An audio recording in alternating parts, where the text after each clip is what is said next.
പാവ് ബജി ഉണ്ടാക്കുമ്പോൾ ഈ മസാല മസ്റ്റാണ്.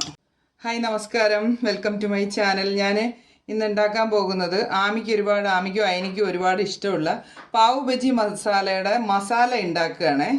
അതിനാവശ്യം എന്താ, ഒരു ചെറിയ കപ്പ് മല്ലി, പെരിഞ്ജീരകം, ചെറിയ ജീരകം, കുരുമുളക്, ഗ്രാമ്പൂ, 3 ഏലക്ക, ഈ ലീഫ്.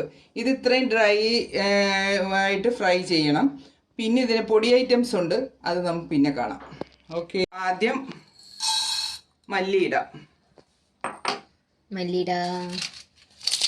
പിന്നെ ലീഫ് ഇടാം, പിന്നെ കുരുമുളക്, ഏലക്ക, പെരിഞ്ജീരകം, ചെറിയ ജീരകം, മറ്റേ ഗ്രാമ്പു, കുരുമുളക്.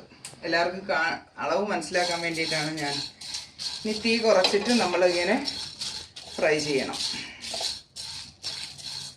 എടുത്ത് ഓഫ് ചെയ്തു. ഇലയൊക്കെ നല്ലപോലെ പപ്പടമായി, ഇതെല്ലാം ആയി. ഇനി നമ്മളിതിൽ വെച്ചിരുന്ന ഇത് കരിയും, അതുകൊണ്ട് നമ്മളൊരു ബൗളിലേക്ക് മാറ്റുകയാണ്.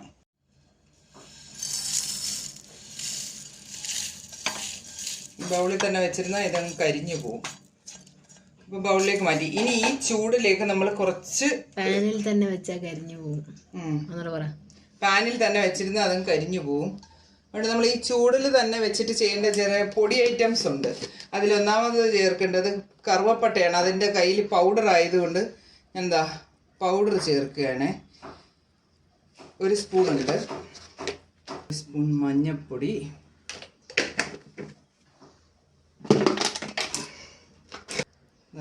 ഒരു സ്പൂണ് ഇച്ചിരി കൂടെ ഇരുന്നുണ്ട്, ഇച്ചിരി കളറൊക്കെ കിട്ടും മസാലയ്ക്ക്. പിന്നെ പ്രധാനമായിട്ടായിട്ട് ഈ പാവ് ബജി മസാലയുടെ പ്രധാന ഐറ്റമാണിത്.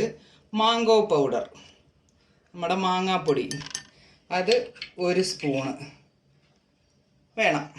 ഇത്രയും ഇത് വെച്ചിട്ട് ഇനി നമ്മളിതൊന്ന് ഈ ചൂടാറാൻ വെച്ചിരിക്കുന്ന ഇതിലേക്ക് ഇട്ടൊന്ന് ഇളക്കിയതിന് ശേഷം തണുത്തതിന് ശേഷം പൊടിച്ചെടുക്കണം.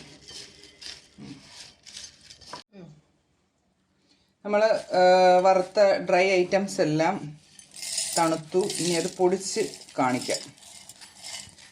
പാവ് ഭാജിക്ക് ഏറ്റവും അത്യാവശ്യമുള്ള സാധനമാണിത്.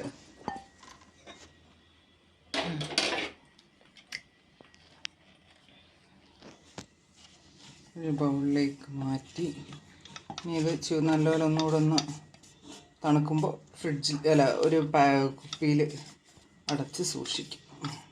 എന്നിട്ട് പാവ് ബജി ഉണ്ടാക്കുമ്പോൾ ഈ മസാല മസ്റ്റാണ്. Thank you, Tata, bye bye.